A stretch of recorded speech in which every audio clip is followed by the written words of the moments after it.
E aí, pessoal, tudo bem?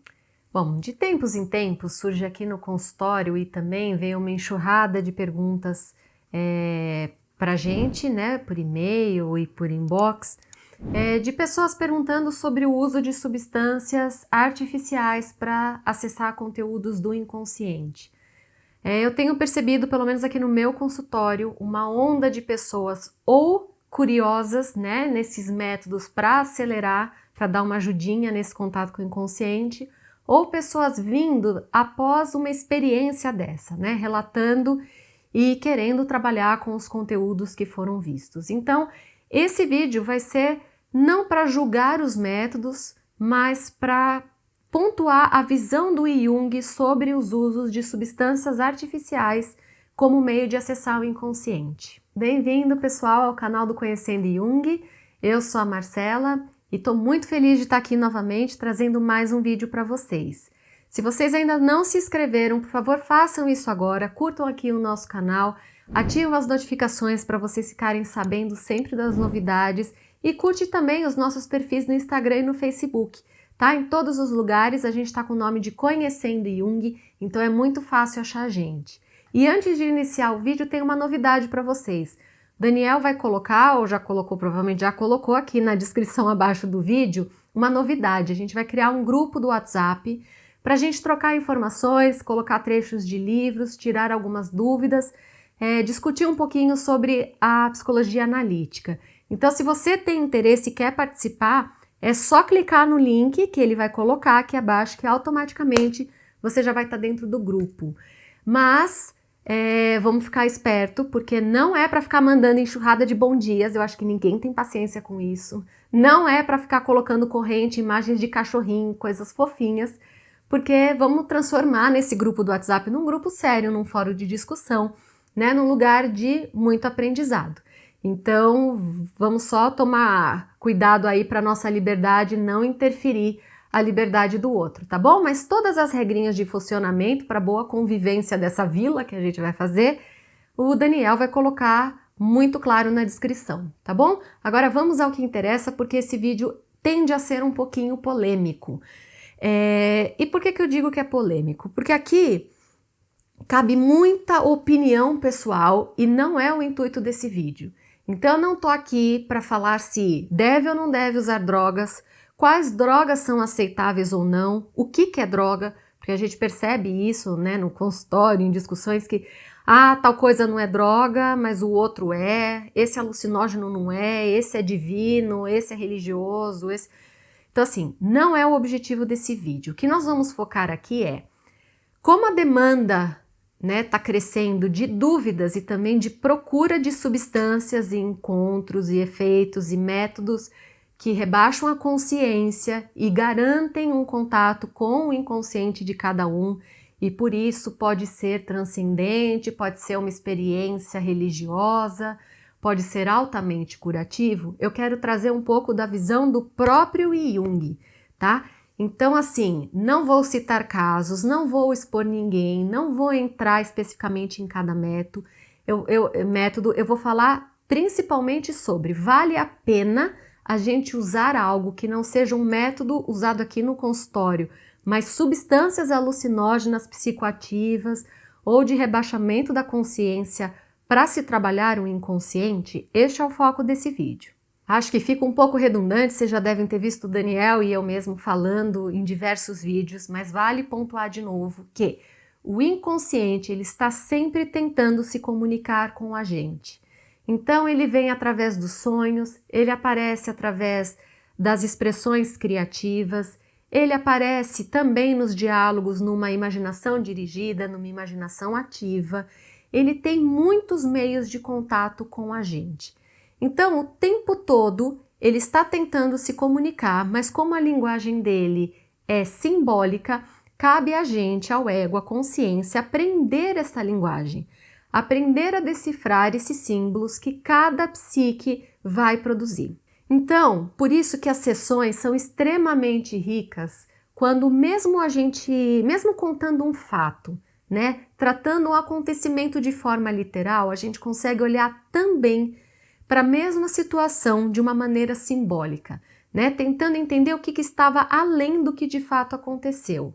Quando a gente tem essa visão simbólica, quando a gente tenta compreender o significado de tudo que está acontecendo, de tudo que está sendo relatado, já é uma forma da gente compreender e acessar como que o nosso inconsciente está se manifestando e o que ele quer passar para a gente. O grande problema é que esse processo leva um tempo, né? A gente tem um tempo para entender a dinâmica da nossa psique, a gente tem um tempo para reconhecer quando é um conteúdo do inconsciente, a gente tem um tempo para se conhecer. E o que acontece, que a gente tem visto muito, vou focar aqui no meu consultório, mas eu acho que a gente consegue através de diálogos, em roda de conversa com amigos, uma ansiedade enorme em se resolver as questões, né?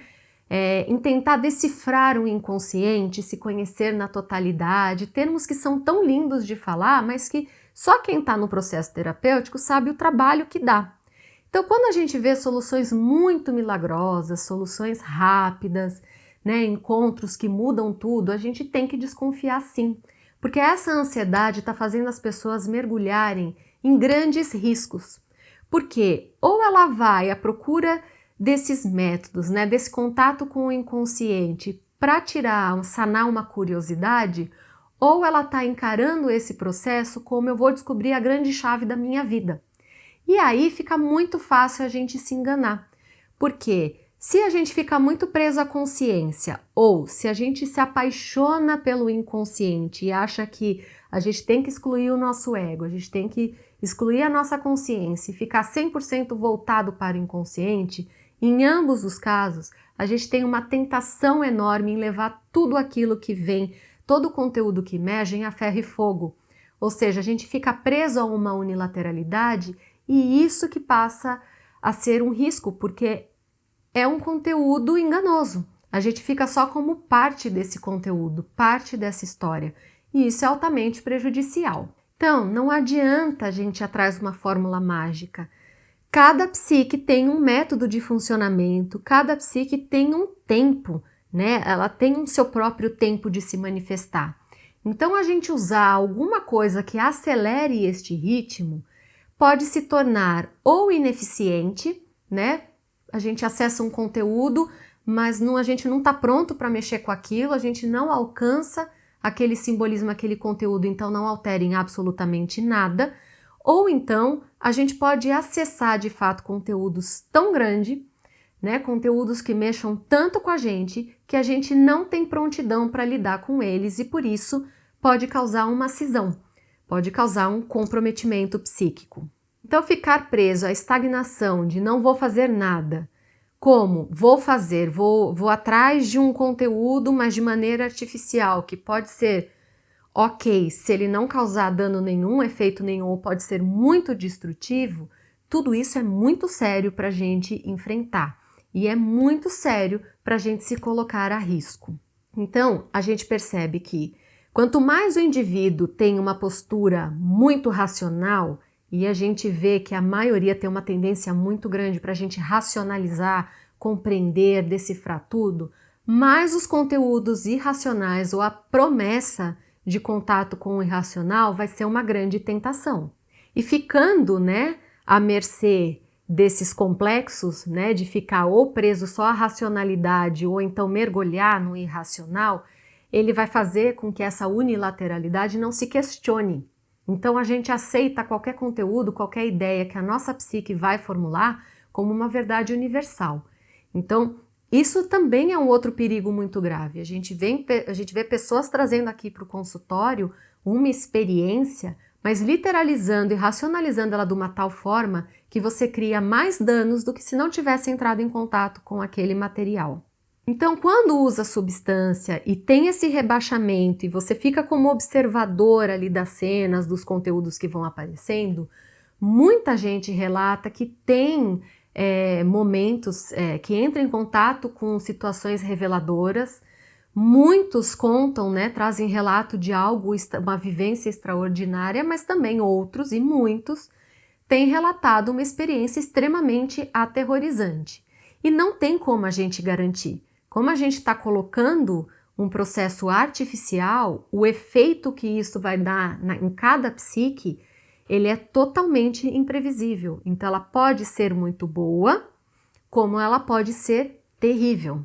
Quando Jung, lá em 54, começou a mergulhar, se aprofundar nesses estudos sobre o uso de substâncias, ele até se interessa pelo efeito, porque as pessoas começam a comprovar que é possível acessar o coletivo, a gente olha para a matéria e consegue olhar para além da matéria, tudo aquilo que o Jung já vinha relatando sobre o inconsciente. Então, parte ele fica satisfeito por falar, olha, estão de fato conseguindo acessar um pouco desse conteúdo, mas ele é claro, objetivo e muito pontual na recriminação do uso de drogas para um processo terapêutico, né, para se acessar o inconsciente como um processo analítico, tanto quanto como o uso desses artifícios para se atingir uma experiência religiosa. E isso ele é muito claro nesses estudos, nesses livros, quando ele é questionado, porque ele acha interessante a visão do que algumas pessoas acessam, mas ele é veementemente contra o uso disso de forma indiscriminada e com esse objetivo de então eu vou ter uma visão, eu vou ter uma experiência transcendente, luminosa, ou então eu vou acessar meu inconsciente só dessa forma. Isso ele é extremamente contra. E por que ele é extremamente contra? Porque ele fala que essa atitude é contra a própria natureza e as leis, os ritmos pessoais de cada um. Então, por isso que ele se coloca muito contra. E quando eu falo isso, é quase que ele recrimina esse uso, essa mescla de interesses. Uma experiência criada artificialmente, ele não vai estar em contato com a maturidade da personalidade ou a maturidade daquela psique. Ou seja, você pode sim acessar conteúdos, mas que sua psique não tem prontidão para lidar, ou então, e por isso pode cindir, ou então você pode acessar coisas e jogar num vazio e subjugar aquilo como algo indiferente, sendo que, de repente, aquela vivência poderia ser a grande chave para sua vida. Então, essa irresponsabilidade com o uso artificial, ele diz que não necessariamente vai acompanhar a maturidade do desenvolvimento psíquico, então por isso que é um risco muito alto. Neste livro aqui, deixa eu ver se deu foco, acho que agora deu, que é um livro da Daniela Jaffé, que chama O Mito do Significado. Ela fez esse livro inteiro de acordo com a obra do Jung, ela vai relatando, ela vai compilando alguns temas, muito bom e interessante. Ela relata aqui esse estudo sobre o uso de substâncias e ela põe uma citação aqui que vale a pena a gente ressaltar, que é o seguinte: essa discrepância encerra um perigo porque qualquer conteúdo que emerge do inconsciente para a consciência implica um dever espiritual ou moral que, se não for cumprido, levará a incompreensões, complicações, sofrimento e doença. Então, ela ressalta aqui a preocupação do Jung que você pode sim adoecer, você pode ficar mais confuso, você pode entrar numa situação de pânico a partir do momento que é te dado uma informação e você não sabe lidar e você não faz nada com aquilo. Então, por isso que é um ato de responsabilidade quando você está num setting terapêutico e você começa a usar tanto das expressões criativas quanto das imaginações e análise de sonhos, quando você não tenta acelerar, você não tenta atropelar o processo do seu cliente. Cada um vai trazendo, e isso a psique é bárbara, porque ela vai desenhando para você o movimento dela. O terapeuta que consegue enxergar esse movimento que é individual, ele respeita esse processo e ele só vai trabalhando e ele só vai proporcionando um espaço cada vez maior para esse self, para essa psique trazer conteúdos do inconsciente, conforme o ego estiver preparado para trabalhar com aqueles conteúdos. Então, por isso que não faz muito sentido sair do consultório e acelerar com um método ou com uma substância psicoativa, porque isso pode cindir, isso pode atrasar todo um processo já realizado no consultório, isso pode causar mais danos do que benefício. E uma coisa que eu acho muito interessante e até nobre aqui da visão do Jung, que é o respeito pelo inconsciente.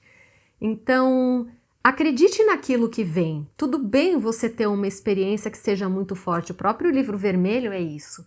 Ele teve experiências extremamente fortes e ele mesmo ficou com medo de estar cindindo, de estar até esquizofrenizando, diante de tanta emoção e de tanta carga de afeto que vinham aquelas vivências. Só que ele põe um respeito que, assim, uma vez que veio, eu preciso respeitar, eu preciso entender, eu preciso transformar aquilo em algo moral. Não basta ser só uma curiosidade, não serve apenas para eu contar para alguém, né? Para falar, olha, participei, foi muito incrível, mas muito superficial. Eu preciso respeitar esse contato com o inconsciente. Então, se eu não trabalho conscientemente todo o conteúdo que vem através do inconsciente, por mais que a vivência tenha sido incrível, tenha sido reveladora, ela não vai ter sentido e nem significado. Ela não vai trazer mudanças para a psique se não tiver um trabalho em conjunto da consciência com os conteúdos do inconsciente. Aliás, esse tema é muito discutido pelo próprio Jung no livro A Natureza da Psique, logo no comecinho, quando ele dedica um capítulo para falar da função transcendente. Então, toda mudança psíquica, todo grande efeito psíquico de ampliação da consciência que a gente vai ter, é sim acessando os conteúdos do inconsciente, mas é colocando o ego e colocando a consciência como um observador mais ativo no processo. Ele está só ali, né, observando algo que está acontecendo do inconsciente, mas ele faz algo com aquilo. Se não tem um diálogo dessas duas polaridades, a transformação psíquica ela não vai acontecer. Então, se eu uso alguma substância que deixa a minha função do ego, a função da consciência, nem só rebaixada, mas anulada, não adianta que ele não vai ter efeito psíquico, né? No sentido, o efeito psíquico que eu falo de transformação psíquica. Ela só vai ficar com o dano. Ou, se eu tenho um rebaixamento da consciência, mas o meu ego só fica de observador passivo, e terminado a experiência, terminado o contato, ele não faz nada com aquilo, também não vai causar transformação psíquica. Então, a função transcendente é você pegar esses conteúdos e provocar um diálogo. Então, ele coloca, né, neste capítulo a importância do ego no processo da função transcendente. Então, não tem essa da gente deixar o ego de lado. Não, ele é ativo, ele é importante. Deixar um campo para o inconsciente se manifestar da forma que ele tiver que se manifestar. E colocar as duas polaridades com a mesma importância. Ele fala que quando a gente coloca essas duas polaridades com a mesma importância, a gente cria um sentimento de respeito por todos os conteúdos que vêm do ego e o que vem do inconsciente, e com respeito a esses conteúdos é que eu posso, enfim, trabalhar e ele pode ter realmente um efeito transformador na psique. Sem isso, é uma experiência que não é válida. Se a gente tem conteúdos do inconsciente vindo à tona, sem nenhum filtro, sem nenhum trabalho da consciência, sem o ego suportar, seria apenas uma perturbação psíquica, ou seja, é mais danoso do que proveitoso. Por quê? Gente, não vamos nos iludir. Todos os conteúdos do inconsciente são perturbadores, porque a gente não sabe o que vem. Normalmente, eles apresentam para a gente um outro desconhecido e todo outro desconhecido assusta, dá medo, tira a gente da zona de conforto e pede muito trabalho em cima. Então, aquela história de acessei os conteúdos, estou vendo inconsciente, está sendo maravilhoso, aquela ideia que a gente tem só de tudo lindo, tudo fantástico, tudo muito transgressor, é mentira. Os conteúdos perturbam, por isso que passar por um processo terapêutico é perturbador, ele é muito difícil, exige muita coragem e comprometimento, porque a gente está conhecendo e acessando um outro até então desconhecido dentro da gente. Então, galerinha, espero que fique claro a visão do Jung. Tomem cuidado com essas promessas de muito conteúdo em pouco tempo, em discursos que automaticamente tudo se regula e tudo se cura. Não é bem assim, tá? Conversem com o terapeuta de vocês, criam essa intimidade ao ponto de inclusive compartilhar com eles, caso tenha vontade ou tenha passado por uma experiência dessas. E na medida do possível, se já fez, se já aconteceu, levem os conteúdos para o próprio setting terapêutico para trabalhar simbolicamente tudo isso que foi visto. Não deixe esse conteúdo do inconsciente pairando na mente de vocês, perdido, porque é uma baita de uma energia psíquica pedindo para ser olhada e para ser reorientada. Então, se ficar com a visão do Jung, o Jung ele é contra. A gente já tem tantas maneiras de acessar o inconsciente e é um trabalho tão rico, tão lindo e tem sim um efeito duradouro, porque ele sim é transformador, que eu não sei se vale a pena a gente fazer interferências com outros métodos. Mas caso dê vontade, caso sinta necessidade, compartilha com o terapeuta de vocês antes e veja a real necessidade disso, se não é fruto só de uma curiosidade, se não vem como reflexo de uma ansiedade, compartilhe antes com o terapeuta de vocês, para pelo menos buscar um sentido e um significado com tudo que é feito, mas não brinquem com o inconsciente sem supervisão nenhuma, tá certo? Espero que tenham gostado, deixe o seu comentário aqui. Se vocês quiserem dar dicas de tema, é só escrever pra gente. Um beijo, obrigada e até a próxima!